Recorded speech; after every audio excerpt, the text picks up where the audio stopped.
Primeiramente, bom dia a todos. Gostaria de estar convidando vocês para participar de mais um culto hoje, no domingo de manhã. Hoje o frio já passou, já está mais ameno o tempo aí, né? E eu vou começar com uma oração para a gente poder dar início ao culto. Deus, nós te agradecemos por mais um dia, por mais um domingo, Deus, por mais uma semana que se passou. Nós queremos neste momento, Deus, entregar esse tempo, Deus, de culto, de louvor, de mensagem, Senhor, que seja um tempo, Deus, que agrade o teu coração, seja um tempo que nós também possamos te adorar, Deus, e poder prestar o culto que nós queremos a ti, Senhor. Cuida de todos que também ainda estão para entrar aqui na reunião, Deus, e que possamos ter momentos gostosos agora, Deus. Em nome de Jesus, amém. Para a gente iniciar, eu vou colocar duas músicas aqui do louvor e a gente vai cantar essas duas músicas, tá? Só um minutinho.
surgiu e vivo com o Pai está. Porque Ele vive, posso crer no amanhã. Porque Ele vive, temor não há. Mas eu bem sei, eu sei que a minha vida está nas mãos do meu Jesus, que vivo está. E quando enfim chegar a hora em que a morte enfrentarei, sem medo então terei vitória, verei a glória do meu Jesus, que vivo está. Porque Ele vive, posso crer no amanhã. Porque Ele vive, temor não há. Mas eu bem sei, eu sei que a minha vida está nas mãos do meu Jesus, que vivo está. Porque Ele vive, posso crer no amanhã. Porque Ele vive, temor não há. Mas eu bem sei, eu sei que a minha vida está nas mãos do meu Jesus, que vivo está.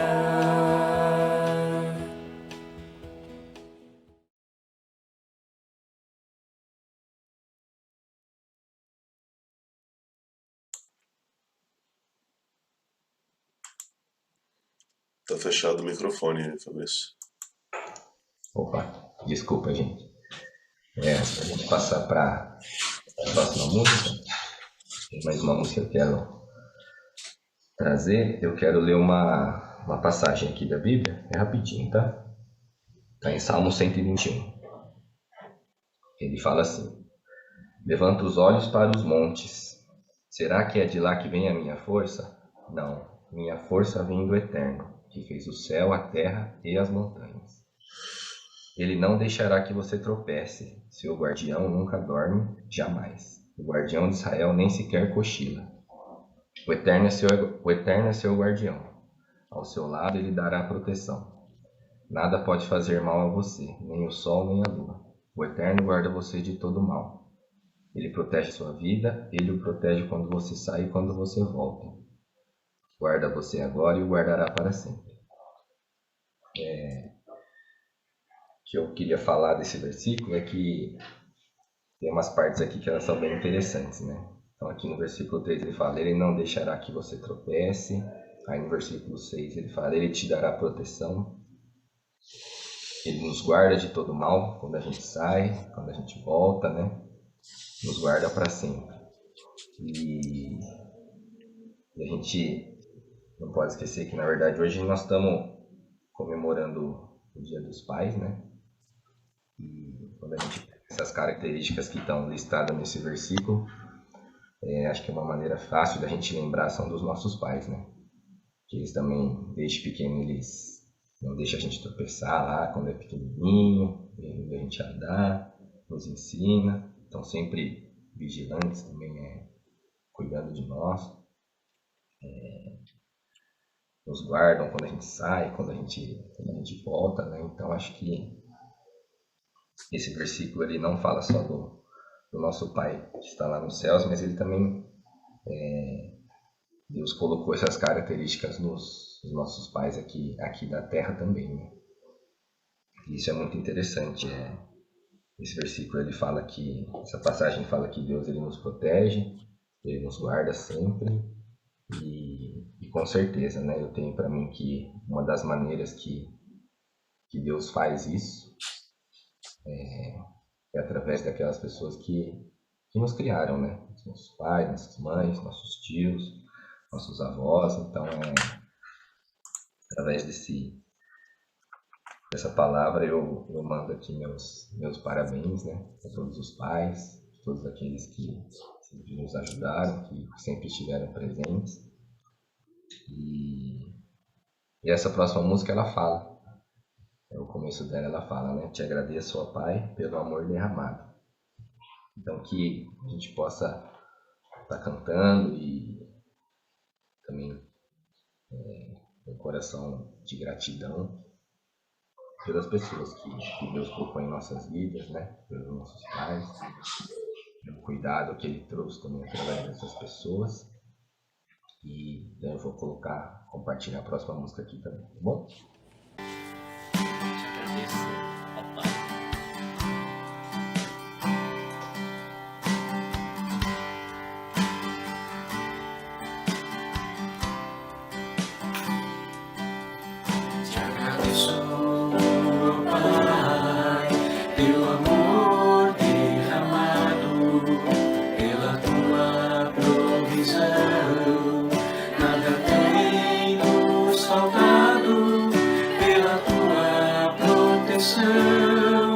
E por tua misericórdia, em tudo tu és Pai, Senhor.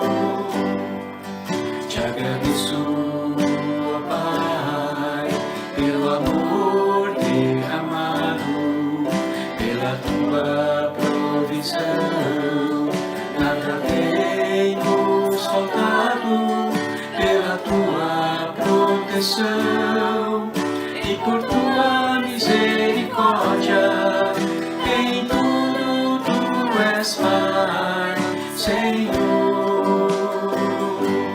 Te agradeço, ó Pai, te agradeço, ó Filho, te agradeço, ó Espírito, tu, Senhor, pelas nossas provações, pelas nossas famílias, te agradeço, ó Espírito, tu, Senhor, pelos nossos irmãos, pela tua igreja, te agradeço, ó Espírito, tu, Senhor, te agradeço, ó Espírito, tu, Senhor.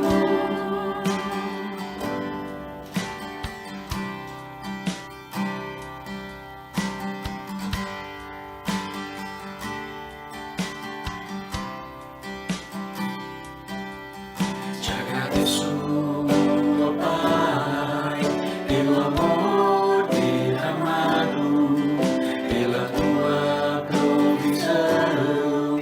Nada tem nos faltado, pela tua proteção e por tua misericórdia, em tudo tu és Pai, Senhor.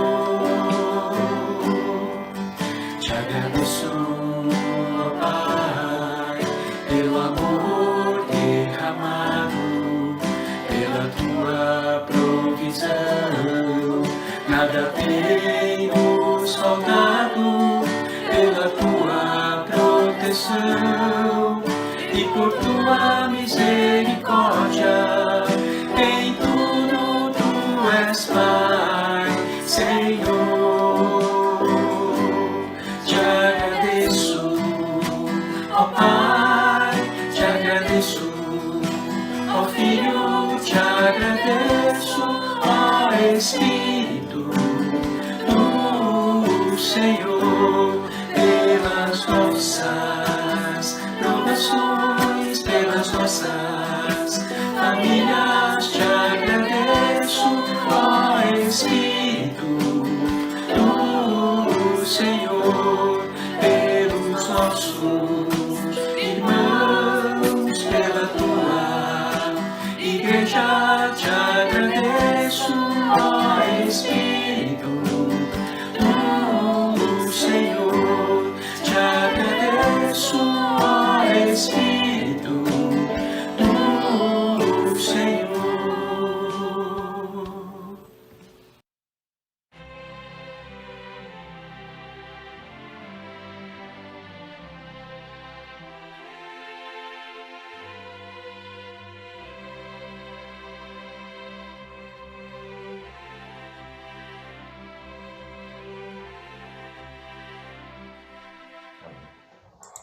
E agora eu vou passar para o pastor Bolivar, que vai trazer a mensagem para nós.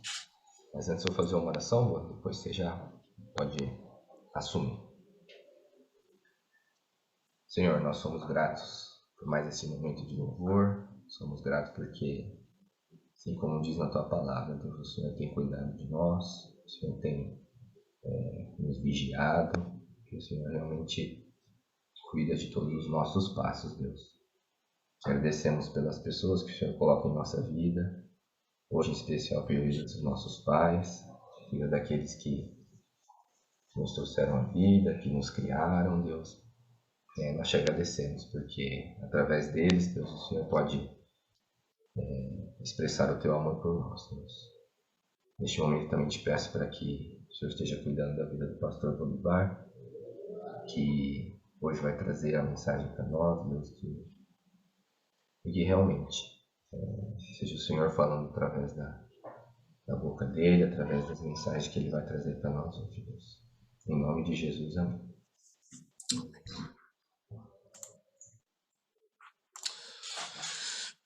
Amém, gente. Que Deus abençoe muito a vida de vocês na manhã de hoje. Aqueles que são pais, que Deus realmente possa estar dando graça, estar dando inspiração, estar abençoando a paternidade. Aqueles que não são pais ou ainda não são pais, que Deus possa estar abençoando a sua vida. Nós precisamos de homens honrados, homens que têm atitudes de hombridade bíblica para estar guiando as nossas crianças nesse mundo, sendo exemplos, né? A gente tem aqui o Fabrício, o Delmar, que são professores de escola dominical. Nós precisamos de exemplos de homens segundo o coração de Deus para estarem fazendo a obra dele e que as crianças tenham o desejo de ser como essas pessoas. Então nós contamos, enquanto família, com os homens da nossa igreja para que os nossos filhos tenham boas referências. E nós acreditamos que Deus tem levantado essas pessoas. Hoje eu gostaria de compartilhar com você a minha tela aqui, para a gente começar com uma leitura do texto de Samuel, capítulo 9 e 10. Eu vou ter que ler apenas alguns versículos desse capítulo, porque nós não temos tempo suficiente para ler os 2 capítulos inteiros. Mas eu recomendo que você, na sua casa, faça uma leitura com calma, detalhada, tente ouvir melhor o que Deus quer falar com você através desse período de mensagem e esteja concentrado aí ao que Deus tem para falar com você, tá bom? Então hoje nós vamos falar sobre o chamado de Saul e o texto começa em Samuel, capítulo 9. Ali diz assim: havia um homem de Benjamim cujo nome era Quis, filho de Abiel, filho de Zeor, filho de Só um minutinho, calma aí. Vamos resolver isso aqui, senão vai dar problema em todos os slides.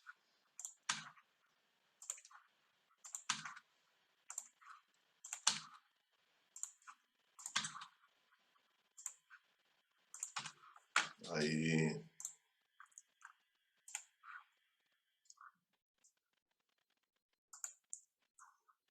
Vamos lá. Havia um homem de Benjamim, cujo nome era Quis, filho de Abiel, filho de Zeor, filho de Becorate, filho de Afias, benjamita, homem de bens. Tinha ele um filho cujo nome era Saul, moço e tão belo, que entre os filhos de Israel não havia outro mais belo do que ele. Desde os ombros para cima sobressaía a todo o povo. Extraviaram-se as jumentas de Quis, pai de Saul, e disse Quis a seu filho: toma agora contigo um dos moços, dispõe-te e vai procurar as jumentas. Subiram, pois, à cidade, entraram, e eis que Samuel lhe saiu ao encontro, para subir ao alto. Ora, o Senhor, um dia antes de Saul chegar, o revelara a Samuel, dizendo: amanhã, a essas horas, enviarei um homem da terra de Benjamim, o qual ungirás por príncipe sobre o meu povo de Israel, e ele livrará o meu povo das mãos dos filisteus. porque atentei para o meu povo, pois o seu clamor chegou a mim.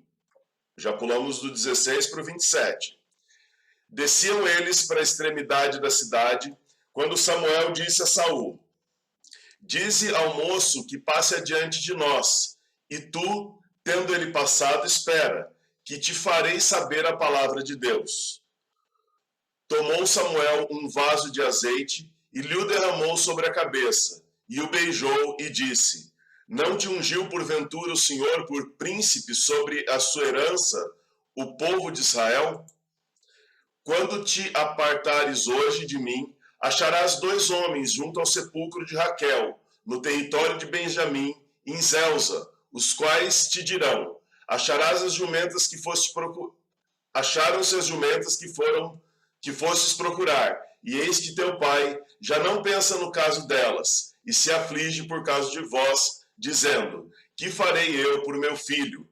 Quando dali passares adiante e chegares ao carvalho de Tabor, ali te encontrarão 3 homens que vão subindo a Deus a Betel, um levando 3 cabritos, outro 3 bolos de pão e outro um odre de vinho. Eles te saudarão e te darão 2 pães que receberás de sua mão. Então seguirás a Gibeá Elohim, onde está a guarnição dos filisteus. E há de ser que, entrando na cidade, encontrarás um grupo de profetas que descem do alto, precedidos de saltérios e tambores, flautas e harpas, e eles estarão profetizando. O Espírito do Senhor se apossará de ti, e profetizarás com ele, e tu serás mudado em outro homem. Quando esses sinais te sucederem, faze o que a ocasião te pedir, porque Deus é contigo. Tu, porém, descerás adiante de mim a Gilgal, e eis que eu descerei a ti, para sacrificar holocausto e para apresentar ofertas pacíficas. 7 dias esperarás, até que eu venha ter contigo e declare o que hás de fazer.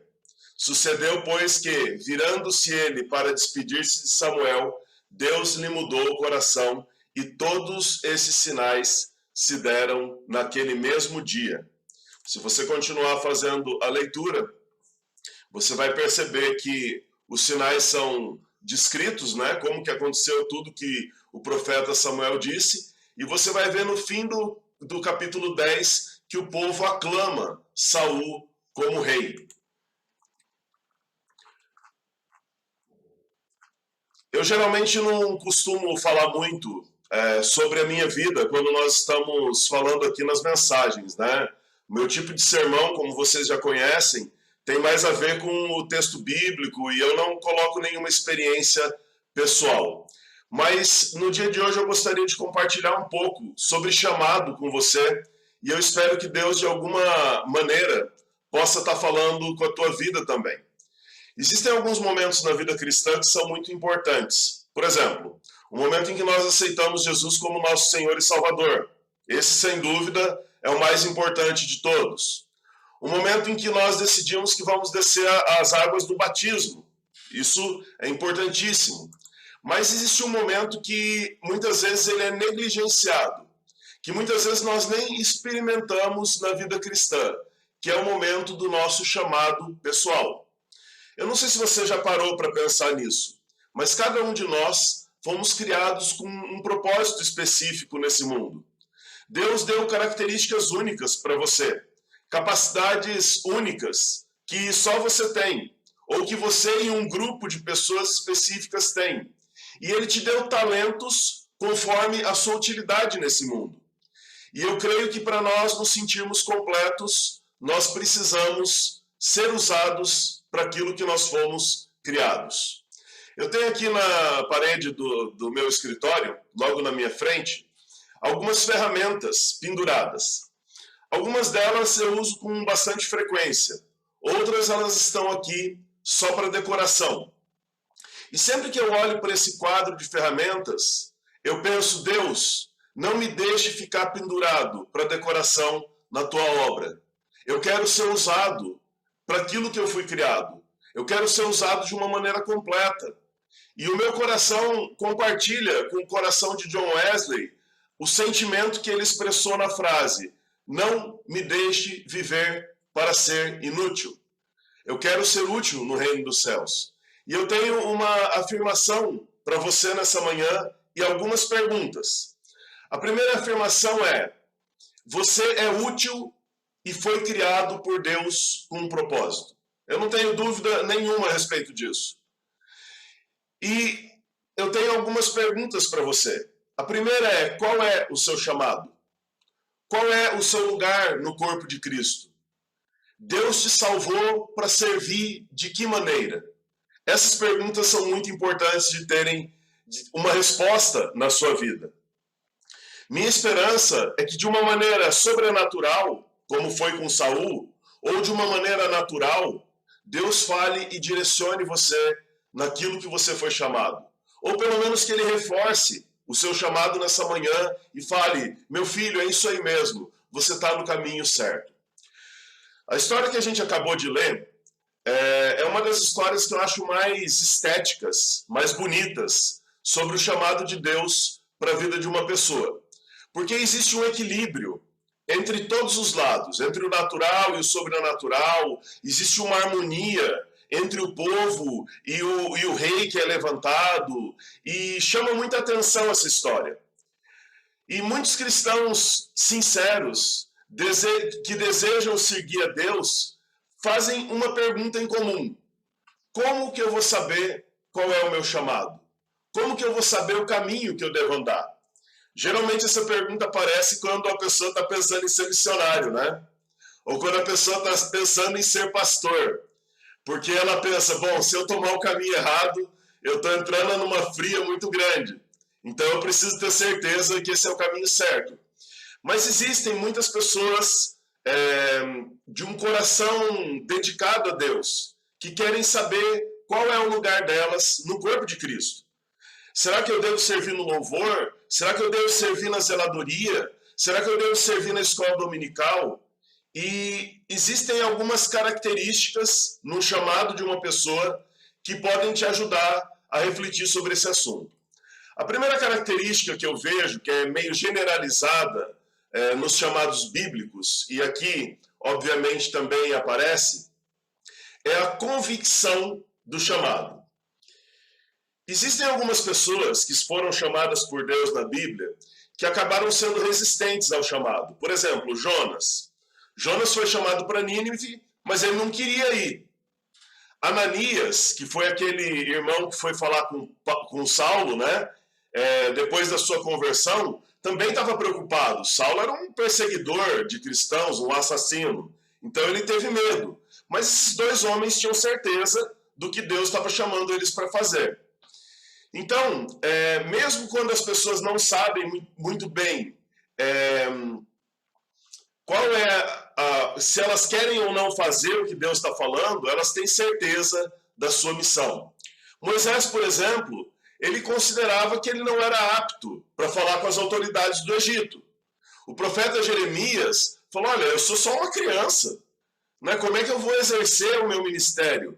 Mas essas pessoas sabiam que Deus estava chamando eles para o ministério. Então a primeira coisa mais importante é a gente ter convicção que Deus está chamando a gente para fazer alguma coisa.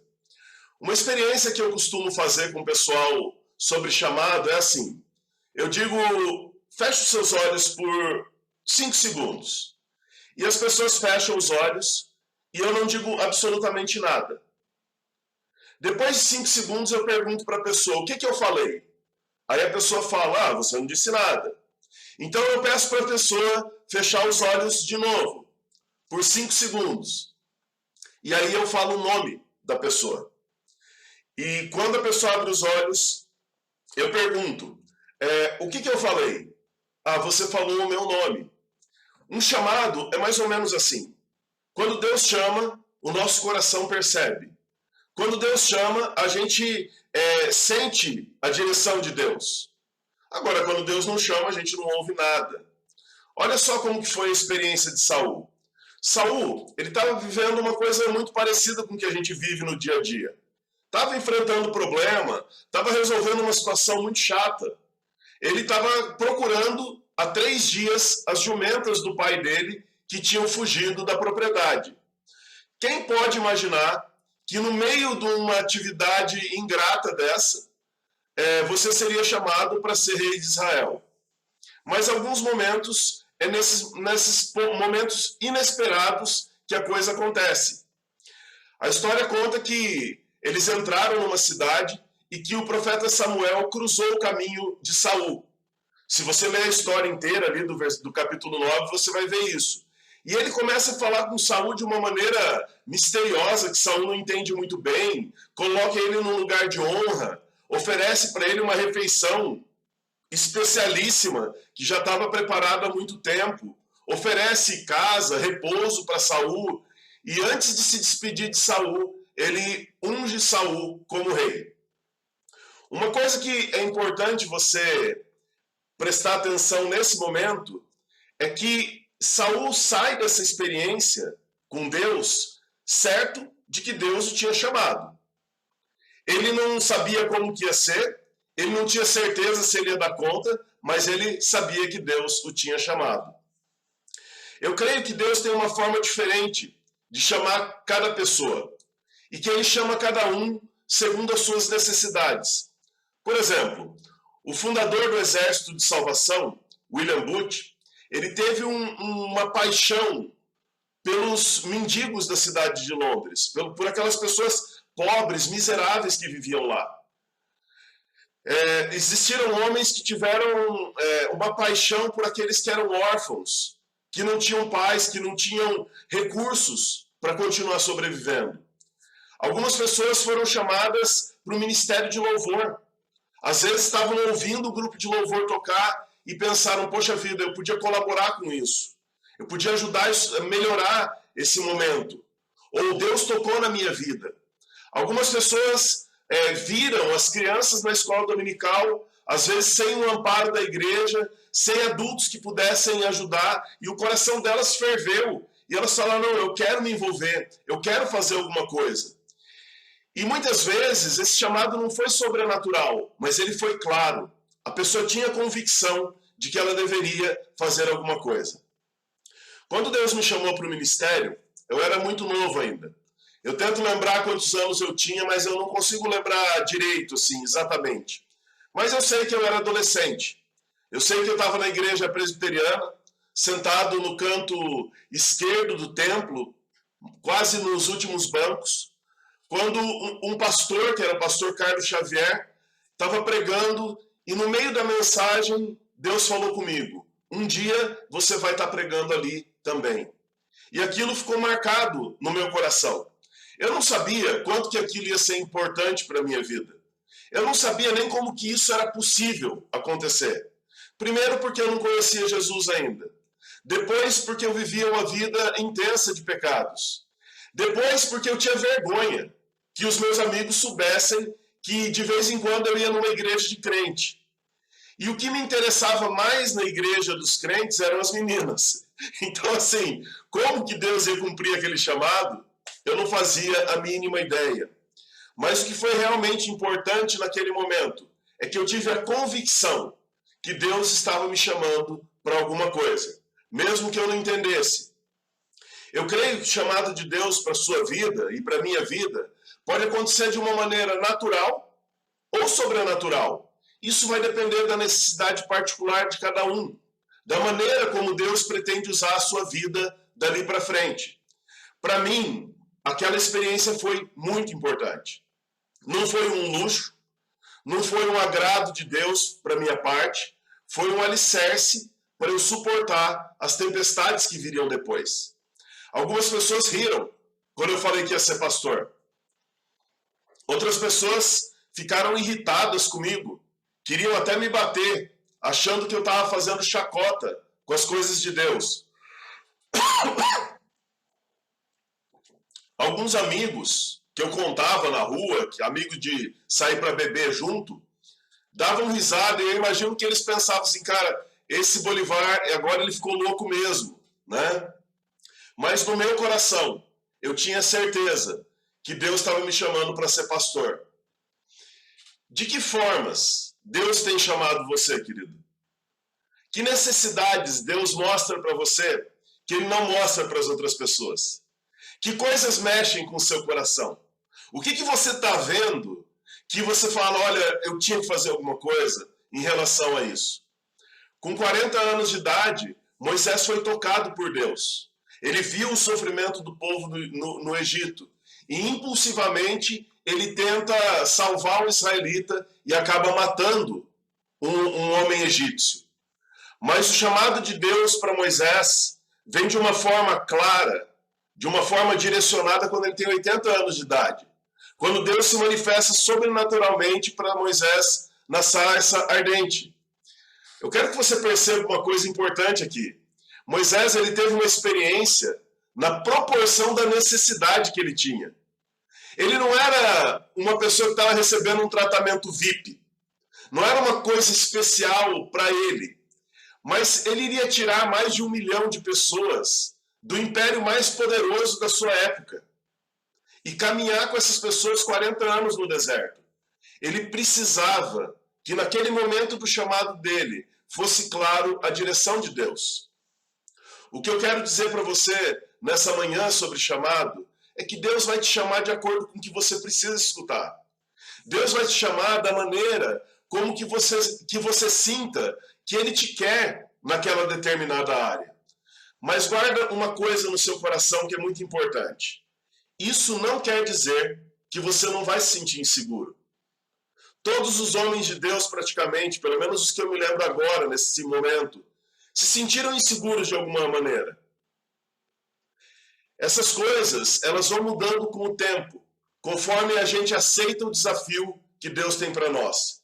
E essa insegurança acaba sendo um dos principais motivos pelos quais as pessoas rejeitam o chamado de Deus. Ah, Deus, eu acho que eu não estou pronto para isso. Ah, Deus, eu acho que eu tenho que estudar mais. Ah, Deus, eu acho que eu tenho que me preparar mais. E isso leva uma vida inteira, né? Quando a gente vê, já passou dos 80 anos de Moisés. Então, a primeira característica desse chamado que eu vejo que Deus tem para a gente é uma convicção interna. A segunda é uma confirmação. Na teoria, Saul não precisava de confirmação. Samuel era um profeta de credibilidade diante do povo, diante de Deus e diante de qualquer pessoa. E o simples fato dele profetizar que Saul seria rei era suficiente para que isso acontecesse. Mas nesse caso, Deus resolveu confirmar sobrenaturalmente a vontade dele na vida de Saul. O profeta Samuel disse para Saul que aconteceriam 3 coisas. O primeiro, que 2 homens encontrariam com ele junto ao sepulcro de Raquel, já entrando na tribo de Benjamim. E diriam para ele, olha Saul, as jumentas já foram encontradas. E isso aconteceu. O segundo é que junto do carvalho que estava no Monte Tabor, ele encontraria 3 homens. E olha como o profeta é específico. Um deles levando 3 cabritos, o outro levando 3 bolos de pão e o outro levando um odre de vinho. E que Saul ganharia 2 pães e devia aceitar. E o sinal sobrenatural mais evidente, que quando ele chegasse em Gibeá Elohim, ele encontraria grupos de profetas, o Espírito de Deus se apoderaria de Saul e ele começaria a profetizar. Eu acredito, querido, que para Saul era muito importante esses sinais, essa confirmação. Saul devia ter uma média de uns 20 anos, mais ou menos. Ele era da menor tribo de Israel, que era a tribo de Benjamim. E ele declara para Samuel que a família dele era a menor família de todas da tribo de Benjamim. Então, quem era ele para botar fim à era dos juízes? Quem era Saul para terminar com o reinado dos profetas, terminar aquele período de teocracia e iniciar o período de monarquia? Ele precisava de confirmação que Deus estava com ele naquele momento. A minha pergunta para você é, você já disse sim ao chamado de Deus? Que confirmação você precisa para o seu chamado? Se você precisa de alguma confirmação, peça e eu tenho certeza que Deus vai te dar. Mas uma coisa que a gente tem que considerar com seriedade é que muitas vezes Deus já deu a confirmação, várias vezes, e nós não aceitamos aquela confirmação que Deus deu para a gente. Eu tenho um chamado pessoal, que é o chamado pastoral, mas eu não sou um evangelista, não no sentido mais clássico da palavra, que bate de porta em porta, que vai de cidade em cidade, que aborda todo mundo na rua e consegue pregar a palavra ali na hora, tal. Não é o meu chamado. Eu posso fazer isso, posso, já fiz isso algumas vezes. Mas o problema é que sempre que eu tentava fazer essas coisas, que eu entendo que faz parte da minha missão como pastor, pregar o evangelho, não dava certo. E eu pedia para Deus uma confirmação de que eu devia pregar o evangelho. E por várias vezes Deus me deu o sinal. É óbvio, Bolivar, meu filho, que você precisa pregar o evangelho.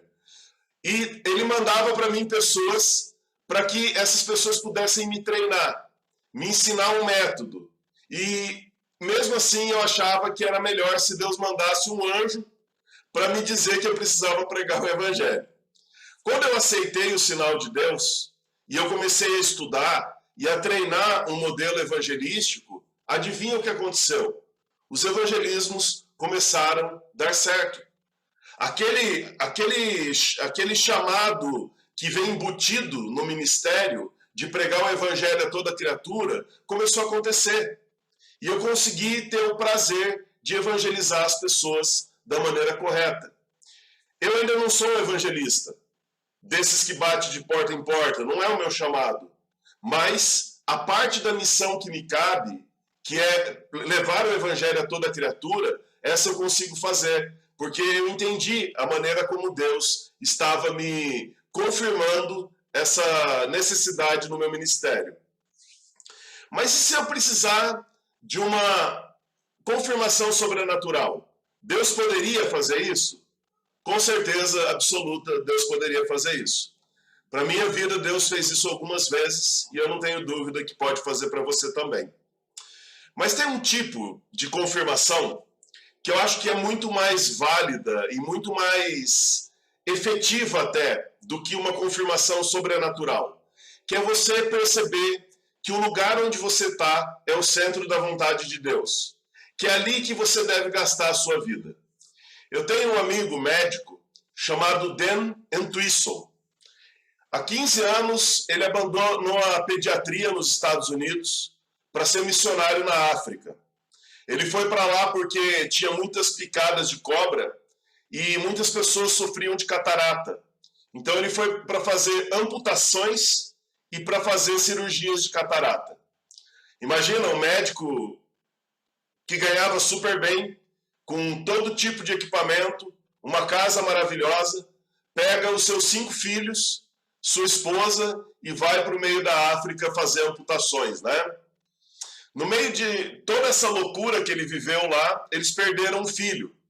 O filho sofreu de malária e acabou perdendo a vida lá. Então você pergunta para ele, Dan, você gostaria de voltar para os Estados Unidos? E a resposta dele é não. Eu estou no centro da vontade de Deus. Eu estou no lugar que eu devia estar. Isso é uma confirmação fantástica do ministério da gente. Muitas vezes, as dificuldades vêm sobre a vida dos pastores, dos missionários, mas a gente não consegue acordar e pensar assim, bom, hoje eu vou fazer outra coisa da minha vida. A confirmação de que você é um professor de escola dominical, a confirmação de que você é um zelador da sua igreja, a confirmação de que você é um ministro de louvor, é uma pessoa que faz parte da junta administrativa, isso faz toda a diferença para a sua vida. Enquanto eu meditava nessa mensagem, eu pensei assim, muitas pessoas foram chamadas para ser recepcionistas. Quando elas apertam a mão da gente na porta da igreja, é como se o próprio Jesus estivesse recebendo a gente. Outras pessoas são zeladores fantásticos. Elas têm aquele mesmo sentimento que Jesus teve quando ele limpou o templo e expulsou os cobradores, né? Alguns são conselheiros, intercessores, cozinheiros, mantenedores, e a gente pode fazer uma lista enorme. essas pessoas se encaixam nesses papéis e fazem a diferença no reino de Deus. A minha pergunta para você é: qual é a sua situação nesse momento? Você já descobriu o chamado de Deus para a sua vida? Como fica o seu coração quando você ouve uma mensagem que te confronta dessa maneira, que pergunta isso para você? Quando é comigo, geralmente eu sinto um aperto no coração e eu lembro de alguma coisa. Eu falo: é verdade, Deus, o Senhor está falando comigo. Ou: é verdade, Deus, eu lembro que é esse o caminho que eu devo seguir. E eu espero que Deus te ajude a ter segurança naquilo que você tem para fazer. O terceiro ponto, eu vou ser muito conciso nele. Nós precisamos do apoio da igreja. Uma coisa que é importante é que o povo de Deus confirme o seu chamado pessoal. Saul, ele tinha duas coisas importantíssimas a favor dele: a convicção do chamado e uma confirmação do chamado. Mas ele precisava de um povo para ele ser rei sobre esse povo. Assim como um professor de escola dominical precisa de alunos, como um pastor precisa de ovelhas, e a gente pode falar uma série de outras coisas, né? Durante o meu tempo de seminário, eu vi muitas pessoas que diziam ter convicção, que diziam ter confirmação do seu chamado, mas as igrejas não apoiavam, os irmãos em Cristo não acreditavam naquele chamado. Podem acontecer injustiças? É óbvio que sim, né, gente? Mas essa é uma confirmação importante. E na maior parte das vezes, se Deus está levantando, Ele também está sustentando. Ele também dá apoio, né, através dos nossos irmãos. Quando eu aceitei a Cristo, numa situação que eu contei para vocês, né, numa vida de pecado, na verdade que eu aceitei a ser pastor, né, numa vida de pecado, perdido, sem gostar de igreja nem nada disso, eu precisava de duas coisas a mais: da confirmação, e ela veio, e eu precisava que as pessoas acreditassem nisso e me mandassem para fazer uma faculdade de teologia. E graças a Deus, essas coisas aconteceram. E hoje eu estou aqui falando com vocês. Então, Deus confirmou, através da igreja, aquela loucura que estava acontecendo. Que não era só uma coisa da minha cabeça, né? Que não era só uma viagem que eu estava vivendo, mas que Ele realmente estava me chamando. Saul, ele passa por uma prova de fogo quando ele é aclamado pelo povo como rei, né? E quando o povo grita: viva o rei! Então, a gente tem isso aí, né? Essa confirmação. É óbvio que se você olhar a Bíblia, você vai ver que muitos homens foram perseguidos, sofreram violências e tudo mais. Isso que eu estou falando não é uma regrinha para você aplicar, não é uma receita de bolo, mas são evidências de que Deus pode estar te chamando. Atualmente, eu olho para a nossa junta administrativa e eu vejo pessoas aprovadas em todos os níveis. São pessoas que Deus chamou para aquele ministério. São pessoas que ocupam com prazer a posição que elas estão. E são pessoas que têm o apoio da igreja, que foram votadas por toda a igreja e tiveram uma grande maioria e alguns até unanimidade nos seus ministérios. Quando eu vejo o grupo de louvor ministrando, eu percebo que Deus toca e abençoa os nossos corações. Isso são evidências de que nós temos um chamado para estar nessa área. Na escola dominical, eu vejo professores que mudam a cabeça, o coração das minhas filhas através do poder do Espírito Santo. Pessoas que trabalham na mente dos adultos, das crianças, de uma forma muito bonita, que só Deus poderia confirmar esse ministério. Então, querido, não se deixe enganar. Você pode não ser Moisés, você pode não ser Saul, você pode não ser Jeremias, Elias, ou seja quem for, mas Deus tem um chamado para a sua vida. Deus tem um propósito para a sua vida e Ele quer te usar. Você pode dar 3 respostas para impedir o agir de Deus. Eu não tenho tempo, eu não sou capaz e eu não quero fazer isso. Mas você pode dar uma resposta que vai mudar a sua vida para sempre. Você pode dizer: eis-me aqui, Senhor, envia-me a mim. Eu estou disposto para fazer o que o Senhor quiser.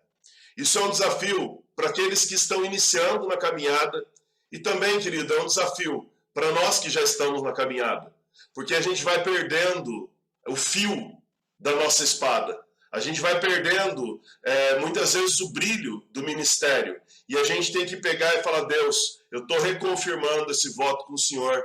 Eu continuo aceitando o seu chamado para a minha vida. Envia-me a mim. Então eu gostaria de orar por você hoje, por mim, para que Deus esteja dando essas confirmações que a gente tanto precisa na caminhada cristã. Deus querido, muito obrigado por esse texto da tua palavra, que mostra um chamado esteticamente tão bonito de Saul, Pai. A gente sabe qual foi o futuro de Saul, como que ele desenvolveu a vida dele, mas nesse momento o Senhor fez um chamado de uma maneira maravilhosa. E nós te pedimos, Deus, que a mesma confirmação que ele teve no coração dele, de que devia ser rei, a mesma confirmação pública que ele teve, de que devia exercer o ministério dele, a gente também tenha, Pai. A gente quer servir ao Senhor. A gente quer dar a nossa vida ao Senhor. Não permita que a gente tenha desculpas. Não permita que a gente coloque empecilhos entre nós e a sua vontade. Mas ajuda-nos a dizermos, eis-nos aqui, Senhor. Envia-nos a nós. Que nessa semana, Deus, aqueles irmãos que estão pedindo uma confirmação da tua parte, confirma, Deus, de maneira clara, de maneira contundente, de maneira muito evidente, Pai, a tua direção. Aqueles que ainda não escutaram o teu chamado, que o Senhor fale de uma maneira clara e que não haja realmente nenhuma dúvida, nenhuma incerteza sobre o fato de o Senhor estar chamando ou não.